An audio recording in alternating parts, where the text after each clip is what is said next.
안녕하세요. 자아연치과 장성욱입니다.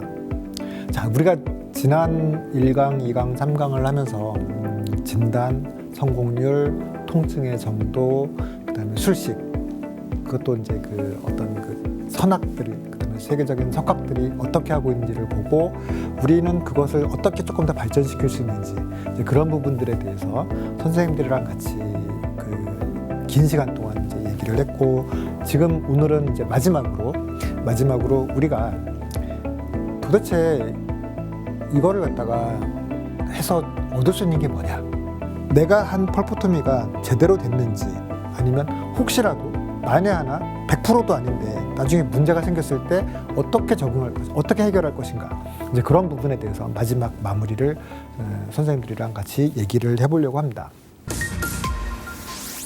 자, 토미가 성공적인지 어떻게 할까? 문헌을 보면 이 펄포토미를 하고 나서 진단을, 이게 가능한지, 그러니까 펄프가 살아있다면 EPT에 반응해야 될 거 아니야, 그죠? 그 다음에 펄프가 살아있다면 그러면 혹시 냉자극이나 온자극에 반응해? 이제 그런 게 궁금하신 거죠. 그래서 그걸 갖다가 평가를 하신 거예요. 평가를 해보니까 EPT를 했을 때, 그 다음에 이제 그 콜드 테스트를 했을 때, 핫 테스트는 아니고, 핫 테스트에 반응하면은 그건 큰일 납니다. 뜨거운 물에 아프거나 타진통에 반응한다, 이건 실패예요. 선생님들이 되게 알아야 되시는 게 뭐냐면, 환자가 아무리 아파서 왔다고 하더라도 교환면 삭제 없이, 교환면 삭제 리덕션 안 하고, 교환면 리덕션 안 하고 펄포토미를 했을 때 하고 나면 안 아파야 돼요. 하고 나면 안 아파야 되고, 타진통에도 반응하면 안 되고. 이제 그러면 이제 중요한 거는 펄프가 살아 있으니까 EPT나 콜드 테스트는 어떻게 반응하니 하고 이제 논문에서 본 거죠. 논문에서 봤더니 이제 왼쪽이 EPT고 오른쪽이 콜드 테스트인데, EPT에서는 반응을 하더라. 반응을 하긴 하는데 100%는 아니고 한 케이스 정도는 반응을 안 했는데도 불구하고 네거티브긴 하더라. 우리가 알죠. EPT는 항상 폴스 포지티브가 있어요. 폴스 네거티브도 있고. 그래서 EPT는 100% 믿을 건 안 되는데, 펄프 테스트기로 EPT로 반응이 없으면 실패인 것 같다라는 얘기는 하죠. 근데 좀 문제가 뭐냐면, 우리가 펄포토미를 했을 때 롱텀하게 성공적으로 가기 위해서는 크라운을 해야 돼. 크라운을 하면 EPT를 할 수가 없어요. 선생님 이건 알아야 돼. 이거는 이제 그 뭐냐면 레진으로 마무리한 거, 레진 레스토레이션으로 마무리를 했을 때, EPT를 했을 때 이렇게 반응한다. 근데 이건 이제 뭐 레진으로 했을 때는 의미가 있지만, 레진이 아니고 우리가 크라운을 했을 때는 EPT는 의미가 없어요. 이거 알아야 되고, 두 번째는 뭐냐면 콜드 테스트인데, 그러면 토미를 했는데 찬 바람이나 아주 차가운 물에 반응을 하냐 안 하냐, 문헌에서는 반응을 잘 안 해요. 13케이스 정도에서는 냉자극에 반응을 하긴 했는데, 실패한 케이스들은 그런 거 반응 안 하고, 괴사니까. 만약에 실패했다면 괴사예요. 괴사는 당연히 냉자극에 반응 안 하겠지. 당연한 거고, 성공했을 때도 반응 안 하는 게 맞아요. 이게 그러면 왜 13케이스가 그 냉자극에 반응을 했냐? 그것은 근관 오리피스에서 펄프 티슈를 깨끗하게 절단을 못하고 챔버 쪽으로 얇게 남겼기 때문에. 이건 제가 알아요. 이 논문에서는 이제 그렇게 안 나와 있는데, 그래서 근관 입구에서 깨끗하게 절단을 하거나 조금 더 들어가서 절단을 하거나 그렇게 해야지 냉자극에 반응이 없어요. 그렇게 하면 냉자극에 반응이 없고, 그래서 이 논문에서도 보면은 굉장히 성공률도 좋고, 그 다음에 냉자극의 반응이 적잖아. 그게 술식을 보면 다른 논문들과 달리 이 논문에서는 벌써 근관 내로, 토미이긴 하지만 근관 내로 1, 2mm씩 더 들어갔죠. 많이 들어간 건 한 3mm 이상 들어간 것도 있고, 가운데 디스탈 같은 경우는 3mm 정도 들어갔잖아요.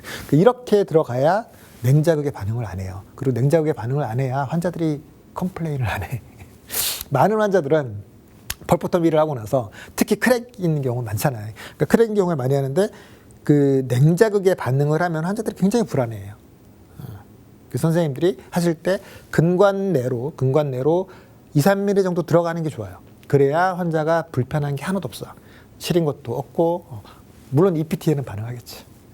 그럼 저거 되겠다. 세팅을 하기 전에, 그러니까 크라운을 파이널 레스토레이션을 하기 전에 EPT를 한번 딱 하는 거예요. EPT를 해서, EPT 포지티브, 네거티브 딱 기록을 해놓으면, 이거 오늘 제가 강의하면서 느낀 건데 좋을 것 같아요. 이건 앞으로 좀 써먹어야 되겠다. 크라운 세팅을 한 일주일 있다 할 거 아니에요, 그죠? 일반적인 치과에서는 일주일 정도 있다 크라운 세팅하니까 당일에 프라브를 하고 토미하고 프랩한 다음에 일주일 뒤에 세팅할 때 EPT를 한번 해서 기록을 남겨두면 굉장히 의미가 있는 자료일 것 같아요. 그래서 그렇게 생각하면 중요한 자료네요. 자, 그 다음에 펄포토미를 하고 나서 임상적으로 내가 잘했냐 안 했냐를 갖다가 보는 게 임상적으로는 의미가 없다. 그게 이제 왜냐하면 EPT는 false positive가 있잖아, 그렇죠? EPT는 거짓말을 할 때가 있기 때문에 그건 무시해야 된다는 거예요. 그럼 우리가 볼 수 있는 건 뭐냐?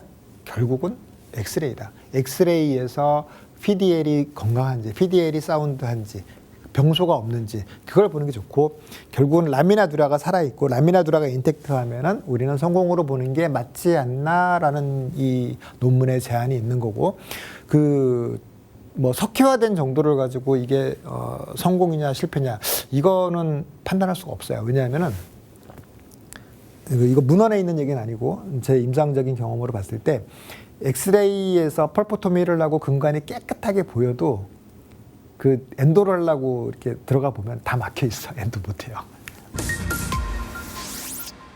자, 그래서 그럼 이제 이런 생각이 드는 거지. 야, 그 토미했다가 그 근관 석회하다 갖고 엔도 못하면 그 내가 토미 잘못하고 이 빼게 되는 거 아니냐. 실제로 이런 문제가 되게 있어요. 분말형 MT 있을 때 프리믹스라고 하더라도 좀 이제 그 액티비티가 좀 떨어지는 것들이 있어요. 이제 그런 그 유사 제품들을 쓰실 때는 감안을 하셔야 돼. 딜레이하게, 그러니까 한 몇 년 있다가 1년 이상 지나서 환자가 펄파이티스로 호소하면서 오는 경우가 있어요. 그럴 때 어떻게 할 것인지, 또 그때도 또 치료법이 있죠. 2007년도에 제1대구치가 컨트롤이 안 돼갖고 엄청 심하게 썩은 거예요. 엄청 심하게 썩어갖고 왔는데, 뭐 사실 미성숙 연구치아는 그냥 선생님들 아시잖아요. 미성숙 연구치아는 어떻게 해도 나요.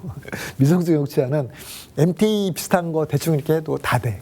쟤들은 워낙 힐링 포텐셜이 좋기 때문에 심지어 뭐 엔도실로도 100% 성공하지 않을까라는 게 제 생각이고, 어떤 MT를 잘 돼요.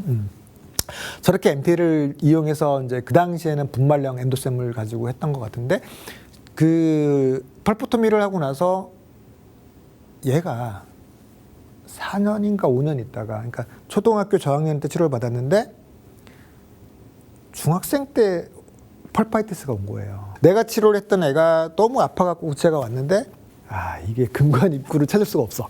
어디가 근관 입구인지도 모르겠고, 내가 할 수 있는 게 아니에요. 완전히 섞여야 돼 있어갖고. 그래서 할 수 없이 뭐 다시 또 이제 세균은 막아야 되니까 MT 엔도셈을 다시 깔았어요.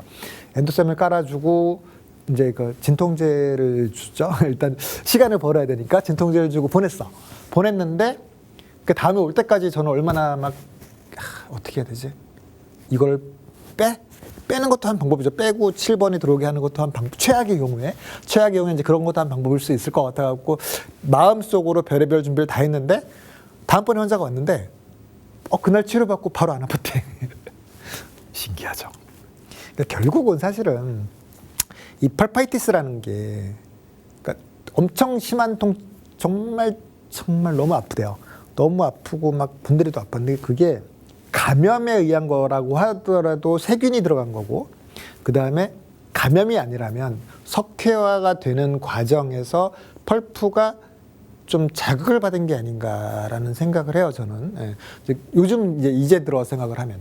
그래서 엔도셈을 교체한 게 즉효가 아니었나라는 생각을 하는 거죠. 그래서 이제 그 엔도셈을 교체를 해주면 더 이상 세균이 못 들어가니까. 그래서 그럼 뭐 들어간 세균 뭐 얼마 돼? 그리고 안에가 석회화돼 있으니까 세균이 번식할 공간이 없잖아요.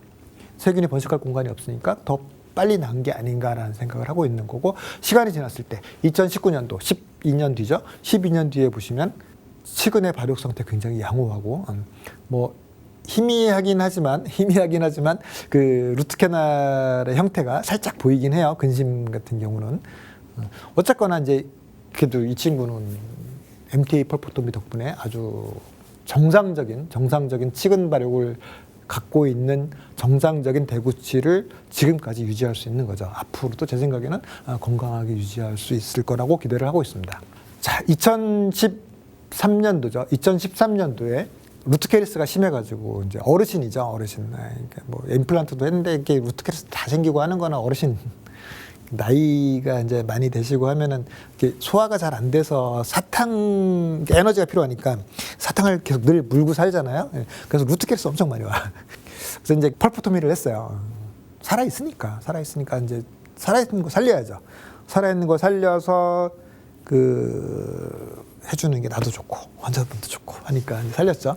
이 당시에도 이제 엔도셈 분말 형태로 이제 펄포토미를 했는데 이 환자가 2019년도에 막 온 거예요.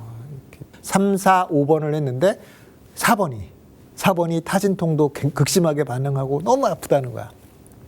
너무 아프다 이게. 그래갖고 이제 딱 건드려 보니까 알겠어요. 금방 초진에 2019년도 1월 23일 초진에 근관이 너무 선명하게 보여서 아 이거는 그냥 엔도하면 될 것 같은데 라는 생각을 하고 쉽게 적응해.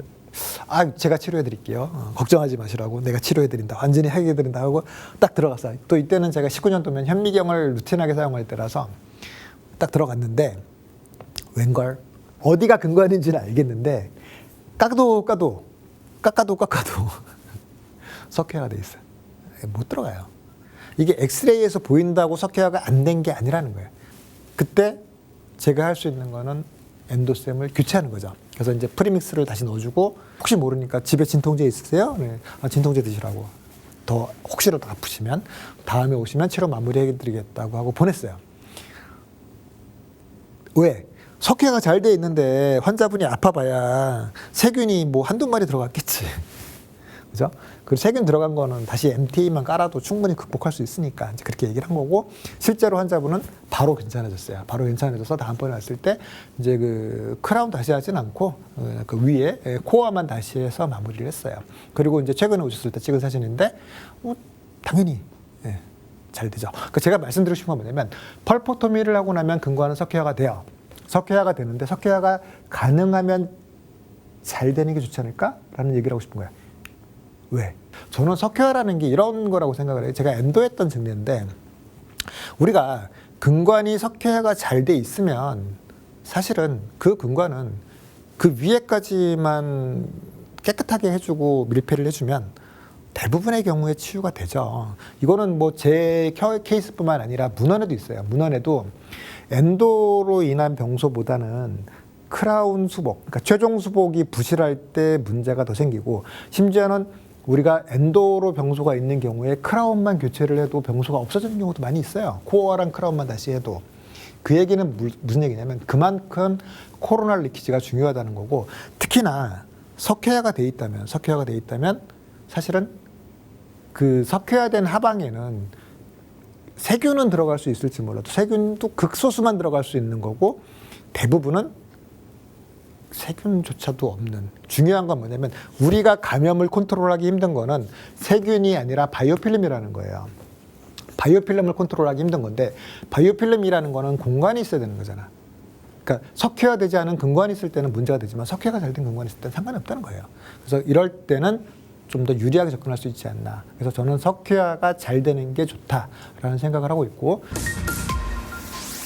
자, 그 다음에 우리가 토미를 했을 때 그냥 아말감이나 레진으로 마무리하면 안 돼? 라는 그쵸? 그러고 싶을 때도 있고 부득이하게 어떤 경제적인 문제로 이제 그렇게 하는 경우가 많이 있죠.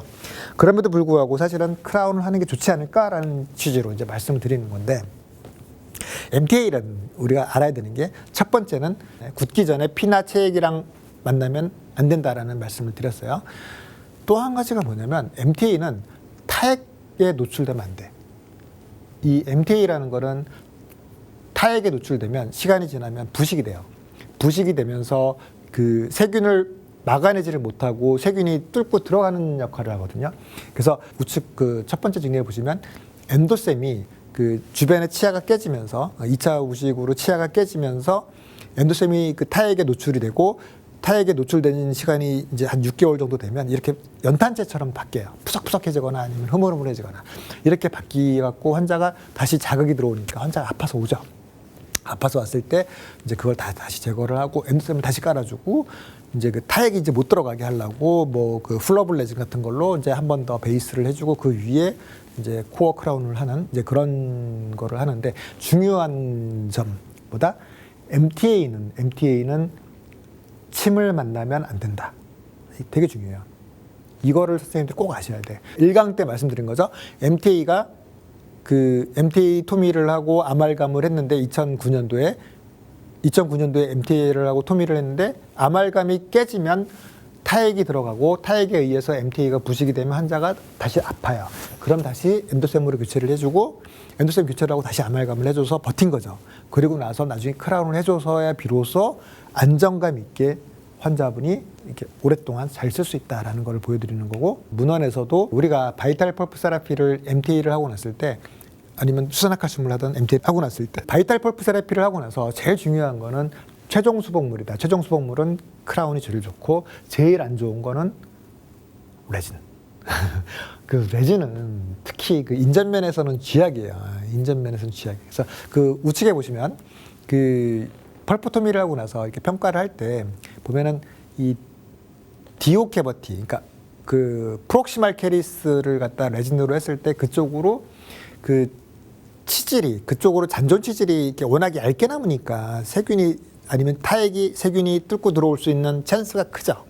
그래서 이런 부분으로 인해서 실패할 수가 있고 아니면 그 밑에 악세사리 캐날 쪽으로 페리오 쪽으로 해서 감염됐을 수가 있다. 이제 이런 걸 보여주는 거거든요. 그래서 이런 걸 예방하기 위해서 우리가 어떻게 해야 될지 가능하면 최종 수복물은 크라운으로 해야 된다. 그리고 페리오가 안 좋을 때는 코로날 서드까지 펄프 티슈를 제거하고 MT를 넣어주는 좀 깊이 있게 토미를 해줄 필요가 있다라는 것을 말씀드리고 싶고요.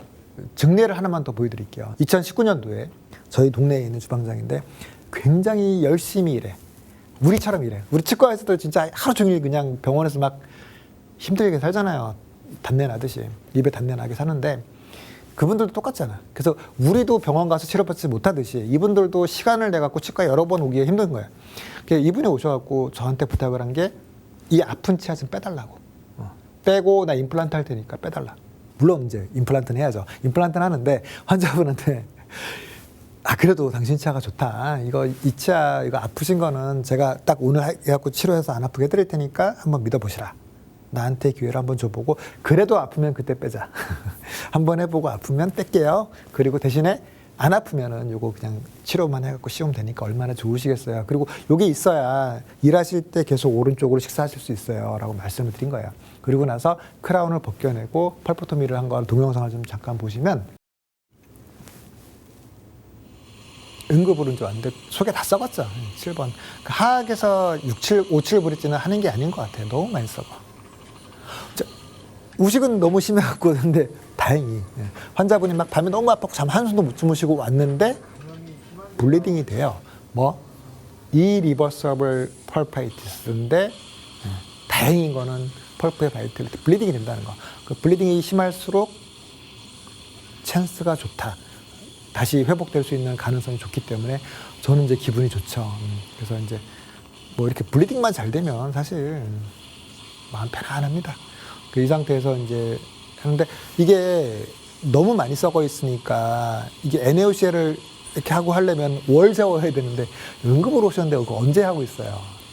그래서 이거는 논문에 있는 대로 우리 문헌에 있는 대로 그냥 하이스피드로 깊이까지 잘 보이니까 다 썩었으니까 저 깊이까지 눈으로 보면서 펄프를 깔끔하게 절단을 하는 거죠.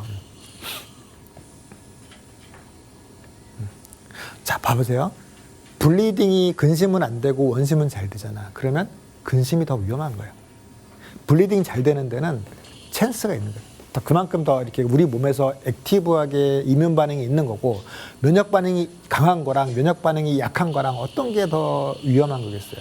면역 반응이 약한 근심이 더 위험한 거예요. 선생님들이 이 상태에서 좀 더 신경을 쓰고 NaOCL을 쓰더라도 좀 더 소독을 할 때 집중해야 되는 거는 근심이라는 거예요. 원심보다. 어쨌거나 이제 시간도 없고 그래서 이제 깨끗하게만 하고 이제 엔도셈을 적용해야죠. 이렇게 원심처럼 블리딩 콸콸콸콸 되는 거 아주 좋은 거예요. 제가 그거 근거자료 많이 보여드렸어요. 지난번에 술식 강의할 때 많이 보여드렸으니까 다시 한번 기억 안 나시는 분들 지난 강의 다시 한번 리뷰해 보시면 3강 술식에 대해서 다시 한번 검토를 해보시면 좋을 것 같고, 자 이제 증류수로 한 번 더 증류수로 NaOCL을 충분히 했고 자, 증류수를 이제 한 번 더 씻어내시고 나서 이제 엔도셈 적용하는 거죠. 이 상태에서. 자, 피나는 거 신경 쓰지 마시고, 피나는 거 신경 쓰지 마시고, 엔도셈 조금씩 근관별로 짜놓으세요. 원심은 짜놓고, 근심도 짜놔야죠. 근심 블리딩 되는 거 보시면서, 블리딩 잘 돼야 돼요. 특히 통증 심한 치아일수록 블리딩 잘 돼야 돼. 어디까지 가면 되는지 알아야 되니까. 그래서 이 상태에서 엔도셈 넣고, 젖은 솜으로 압박해야지 지혈이 된다 그랬죠. 젖은 솜으로. 증류수 적신 솜으로 압박해요. 압박하면 바로 지혈이 돼야 되고 바로 물로 씻어낼 수 있어야 돼. 저 피떡지는 것들, 저 피가 조금씩 묻어있는 것들은 바로 씻어내야 돼요. 아직 지혈이 잘 안 되네, 그죠? 이럴 때는 꼭꼭 눌러주면 돼요. 압박하는 거니까. 압박 지혈이 중요하고 시간을 약간만 벌어주면 되죠. 살짝 압박. 데드 스페이스가 있으면 안 되니까. 데드 스페이스가 있으면 안 되고, 그래서 압박을 조금 해주면 바로 지혈되죠. 이게 좀 초음파를 썼으면 이렇게까지 훨씬 더 깨끗하게 될 텐데 초음파를 못 써갖고 이렇게 됐어요. 그래도 성공에는 지장이 없다. 자, 이제 지혈이 깨끗하게 됐죠. 사실 이러면 응급처치 끝난 거야, 그죠? 이 상태에서 뭐 엔도셈 한 번 더 추가로 적용해주고. 그리고 나서 글래스오일. 아이고, 너무 세게 씻으면 안 돼요. 너무 세게 씻으면 조금 떨어져 나가는데. 이거 선생님들 유튜브에서 자세히 볼 수 있어요. 전부 다 그대로 있어요. 자, 이 상태에서 근관 입구에 정확히 들어가 있지만 저 이스무스 부위에는 또 하나의 근관이 있을 수 있어요. 항상 저 부위가 제일 중요해. 그 근관 입구가 중요한 게 아니라 펄프 챔버와 근관과 근관 사이 이스무스. 저런 부분에는 반드시 엔도셈이 들어가서 밀폐가 되어갖고 세균을 막아야 돼요.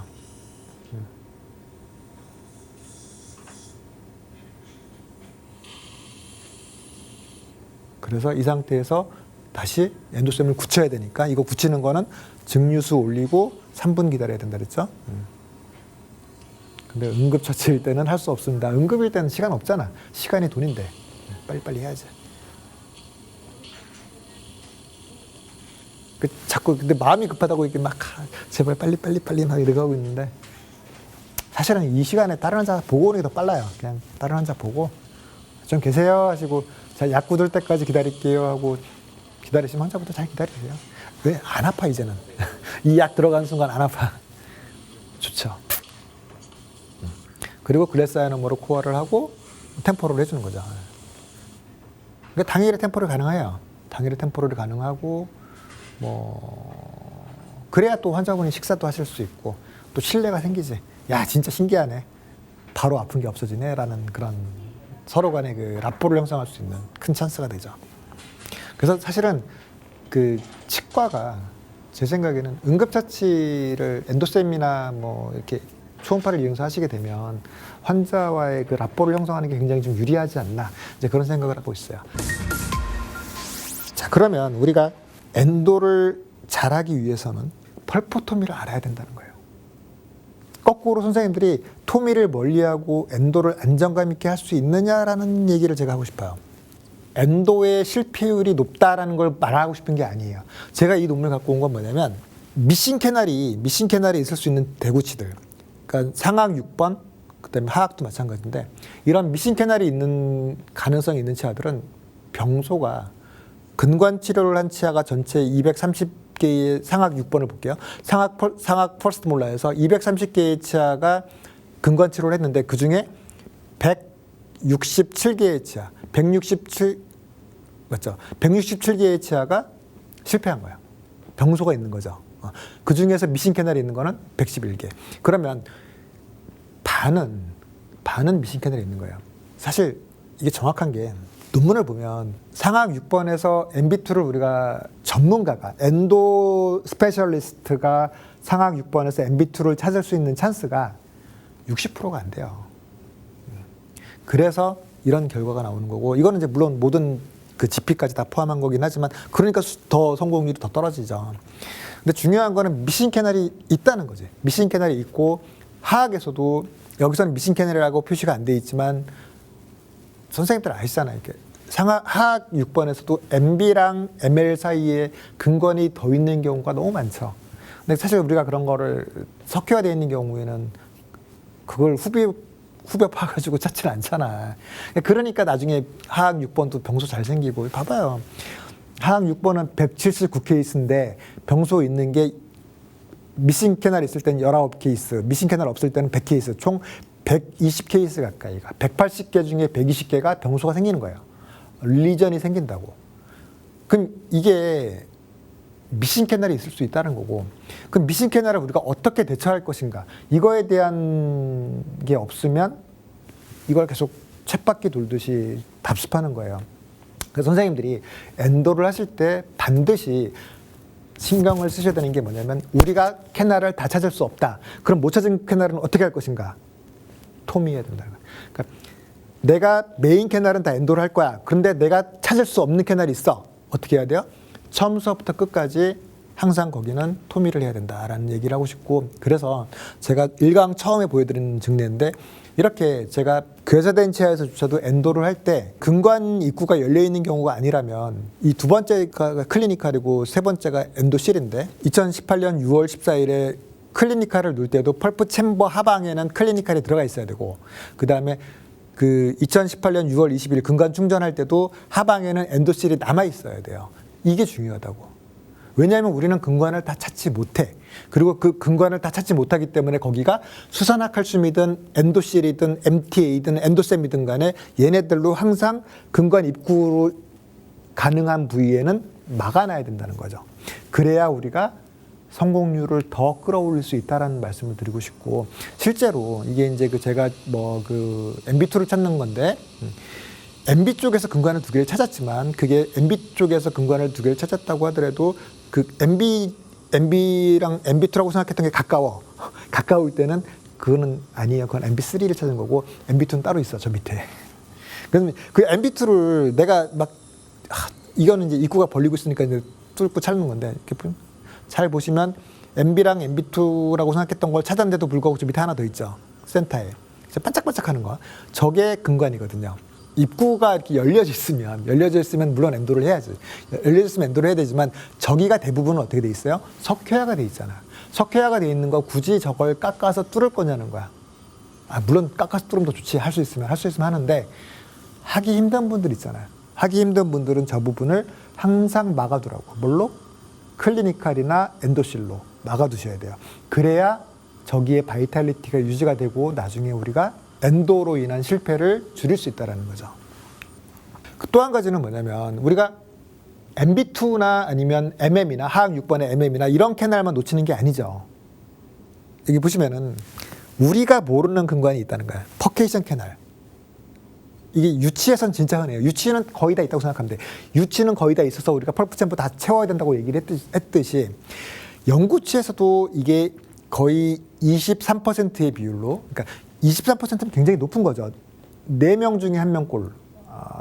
그러니까 4명이나 5명 중에 1명꼴로 이 그 퍼케이션 캐날이 있는데, 이 부분을 갖다가 우리가 제대로 케어를 못 해주면 병소가 잡힐 수가 있다는 거예요. 퍼케이션이 갑자기 나간다. 내가 엔도를 했는데 갑자기 퍼케이션이 나갔어. 그런 케이스 많잖아요. 그때 생각을 할 원인으로 지목할 수 있는 게 이거죠. 내가 그런 경우에 레진 코어란 거죠. 레진 코어를 하방을 깨끗하게 한다고 막 그 실러 다 갈아내고 에칭하고 본딩하고, 이게 원인일 수 있다라는 거예요. 선생님들이 항상 그 MB 하악 6번이나 이런 상악 6번이나 이런 대구치에서는 그 퍼케이션 쪽에 우리가 모르는 액세서리 캐날이 있을 수 있고, 이거를 갖다가 내가 밀폐를 시켜서 세균이 못 들어가게 막아주려고 하는 시도. 그러니까 사실은 내가 접근할 수 없는 캐날은 펄포토미를 해야 되는 거예요. 그리고 그런 마인드가 있어야 엔도의 성공률이 더 올라갈 수 있지 않나, 이제 그런 뜻에서 보여드리는 거고, 마지막으로 이종기 원장님이세요. 이종기 원장님이 2018년도에 IFEA 국제근관학회에서 포스터를 이제 발표를 하신 논문인데, 이게 뭐냐면, 당신이 그 오랫동안 이제 뭐 한 10년 이상 엔도를 하면서 그 발치를 한 치아가 있을 거 아니야. 내가 엔도를 했는데 발치할 찬스가 있을 때 발치를 한 거를 갖다가 조직 표본을 다 만든 거예요. 조직 표본을 다 만들어서 봤어. 뭐가 궁금했냐? 이분은 그 치근당 공이, 그러니까 그 마이너 포라멘하고 메이저 포라멘하고 그 거리가 한 0.5mm 되잖아요. 그 부분이 어떻게 되는 게 좋은 건지를 아니면 어떻게 되는 게 이상적인지 아니면 어떻게 되는지 그런 것들이 궁금하셨던 거야.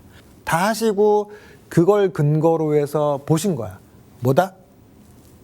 내가 생각할 때 엔도가 잘 됐다고 했던 케이스들은 나중에 보니까 마이너 포라멘에서부터 메이저 포라멘까지 석회화가 돼 있더라는 거예요.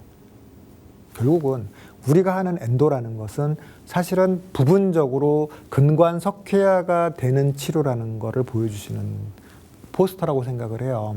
선생님들이 이 석회화라는 거에 대해서 이거를 우리 조물주가 아니면 우리 몸이 문제가 생기고 그 세균을 막아내기 위해서 아니면은 우리 몸을 스스로 보호하기 위해서 하는 게 석회화, 근관 석회화라는 거고 우리가 하는 엔도라는 것은 사실은 우리 몸에서 그런 작용이 일어나는 것을 도와주는 역할을 하는 거기 때문에 선생님들이 그 근관 석회화라는 거에 대해서 한 번 더 생각을 해보셔야 돼요. 근관 석회화가 나쁜 게 아니다라는 말씀을 제가 드리고 싶고 근관 석회화는 얼마든지 임상적으로 대처할 수가 있고 그 대처법이 굉장히 심플하고 간단할 수 있다는 것을 말씀을 드리고 싶어요. 그래서 이제 제가 지금까지 그 엔도셈 프리믹스를 가지고 하는 술식을 설명을 드렸고 이 엔도셈 프리믹스는 다시 한번 정리를 좀 해드리면 얘는 지열 작용이 굉장히 좋아. 활성도가 높기 때문에 얘는 C2S나 뭐 칼슘 알루미네이트 이런 거 하나도 안 들어갔어요.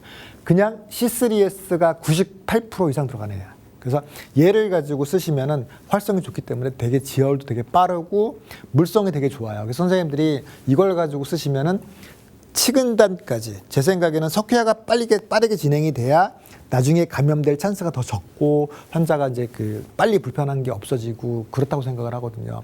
그래서 얘가 굉장히 빠르고 넓게 확산된다. 그리고 뿐만 아니라 이 엔도셈 프리믹스를 가지고 그 조직 검사를 해보면 이 발치된 치아에다 엔도셈 프리믹스를 적용했을 때는 상하쇄관 주변에 있는 상하쇄관이 다 밀폐가 돼요.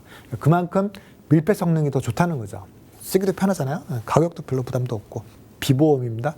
비급여기 때문에 선생님들이 얘를 가지고 엔도셈 프리믹스를 가지고 그 근관에다가 조금씩 적용을 하시고 이렇게 그 주입을 하시고 나서는 이걸 비급여 코드가 있어요. 그래서 선생님들이 그 비급여 코드대로 환자분한테 설명을 드리고 치료비를 받으시면 되고 그 치료비에서는 이제 재료비는 따로 별도 선정이니까 별도로 받으시고 하시면 되는데 제가 원하는 거는 선생님들이 선택의 폭이 넓어지기를 원해요. 그래서 뭐 환자가 왔을 때 그 환자의 증상을 구체적으로 설명을 듣고 아 당신은 이런 거기 때문에 내가 진단을 이렇게 했습니다. 그래서 나는 우선 이런 치료를 제시를 하고 그 다음에 이게 감염이 조금 더 심할 수도 있는데 그 경우에는 이렇게 치료 방법이 바뀔 가능성이 조금은 있다. 뭐 이런 거를 퍼센티지로 설명할 수 있다면 그러면 우리가 좀 더 환자랑의 어떤 그 관계를 회복을 하면서 임상에서도 좀 안전한 그런 그 안전하고 편하죠. 사실은 뭐 그 환자도 좋고 술자도 편한 그런 술식에 대해서 선생님들한테 4번에 걸쳐서 이제 지금까지 길게 설명을 드렸습니다. 임상에서 조금 더 선생님들이 좀 더 여유롭고 환자분한테도 다양한 치료법을 제시할 수 있기를 바라는 마음으로 강의를 준비했고 이 강의를 할 수 있는 기회를 주신 그 오스템 관계자분들께 다시 한번 깊이 감사를 드리고 인사를 마무리하겠습니다. 감사합니다.